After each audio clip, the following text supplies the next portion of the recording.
A recent poll conducted on the behalf of cultural touchstone LEGO determined that 30% of children living in the United States and the UK ranked their top desired profession from a list of options as YouTube star or vlogger. Only 11% ranked astronaut as their top pick. This made people nervous.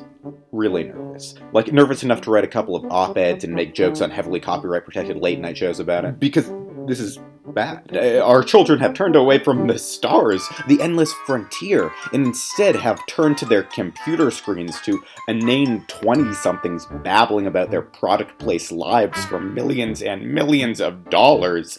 A rotten, unregulated cesspool that somehow became a cash cow right under our noses. And now our kids want a slice of the pie? When did this happen? How could we have not noticed? Who's to blame? The communists?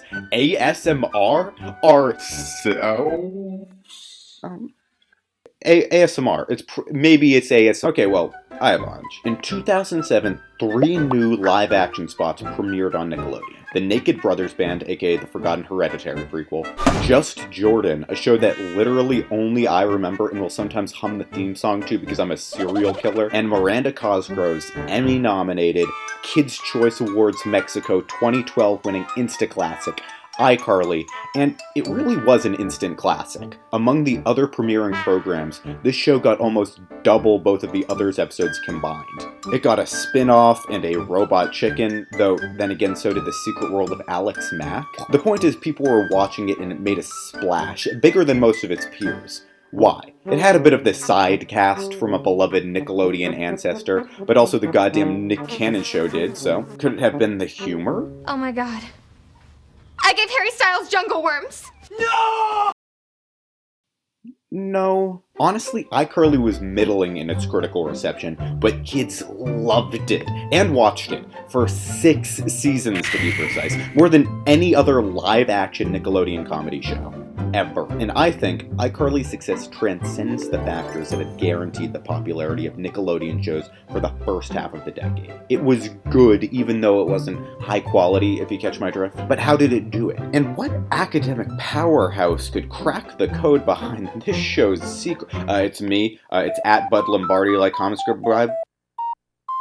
Okay. At its heart, iCarly is a show about a tween who is famous. That's the ballgame. But the Naked Brothers Band, a show with a kinda similar premise, premiered the same year and only lasted through 3 seasons. The difference is, iCarly was about getting famous through the internet. That is all kids wanted to watch and nobody knew it yet. It was barely even a concept that anyone could fathom at the time. A kid getting famous on the internet, what would that even look like? I'll put it this way.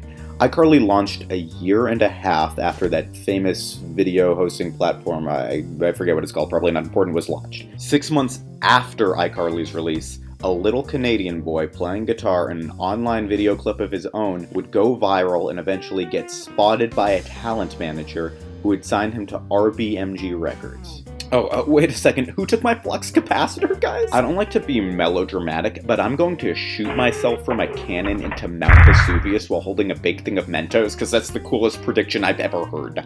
Before anyone even realized kids could do that, the creators of iCarly had written and filmed what would become the network's most beloved show since SpongeBob out of it. But iCarly didn't just get kids, it got the world. That same year, Season 6 of Reba was making offhanded references to this weird new website like it was some kooky alien R2-D2 friggin' technology. Miranda Cosgrove saw the gold in the hills while the rest of the world was still banging rocks together like the Cro-Magnons we were.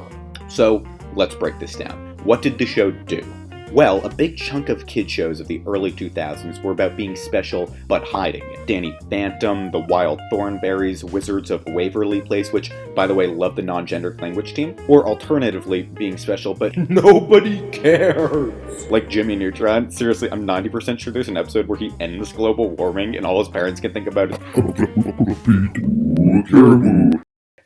Hannah Montana flirted with the idea of a worldwide kid rock star.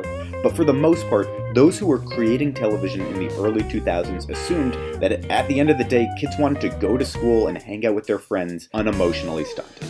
iCarly knew better, though. I think it's no coincidence that the Naked Brothers Band premiered at the same time. A show that jokingly told the story of non-famous kid wannabe rock stars who were dying to get in the spotlight. A sort of creative parallel. Yeah, well, screw that. iCarly pulled the trigger. This fame could really be yours. And so the show set this generation of children's television down the 100-flight shaft of fame, stardom, and basically just being the best, fam. Big Time Rush, Sunny with a Chance, Ant Farm, woo! True Jackson VP, which would premiere the following year, was a show about a kid that was so good at designing clothes that she was literally picked up off the streets to become a vice president of a fashion company division. It's lonely at the top, sweetie. Even your dog could get up to an easy 200K if he just applied himself and got a consistent upload schedule. The shows that were on TV now entirely did not look the same, even if they did look basically identical, and still do. So the question arises, was this a good thing? Well, the response to the poll I mentioned at the top of the video seems to think very not. And do I like the idea of bombarding young adults with a never-ending stream of escape fantasy about other young adults who find their greatest joys in being famous? No. And though the point of almost all of these aforementioned shows was that being famous isn't the most important thing, I don't think that message always landed flawlessly. But hey, kids always wanted to be famous. Living like a rock star and the likes, this is nothing new. Though I would argue, it kinda was. The 2007 YouTube bang opened the doors to a new frontier of content creators, like Smosh, that couldn't exist before this. Sounded like... Oh, I didn't get that when I was 10. These people are making something that, ostensibly, is something that you could make too.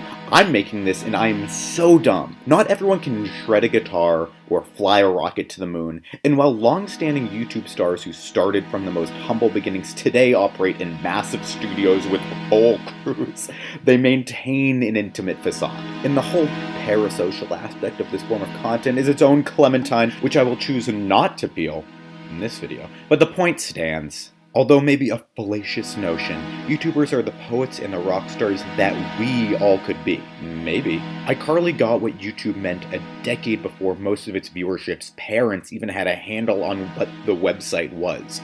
YouTube. YouTube. We've been saying YouTube for so long, I think we forgot what it means. But to a kid in 2007, it meant everything. And clearly, it still means everything now.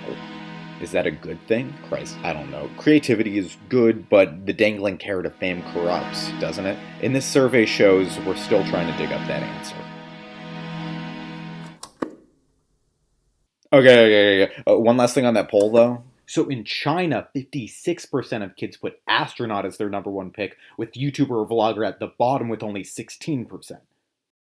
So, in an effort to get kids across the United States more excited about space travel, LEGO has partnered with Scholastics on an educational program that will send 50 children to NASA Space Camp in 2020. And hopefully, that will get us all to sleep tonight. At Bud Lombardi, I'm smart. Thank you.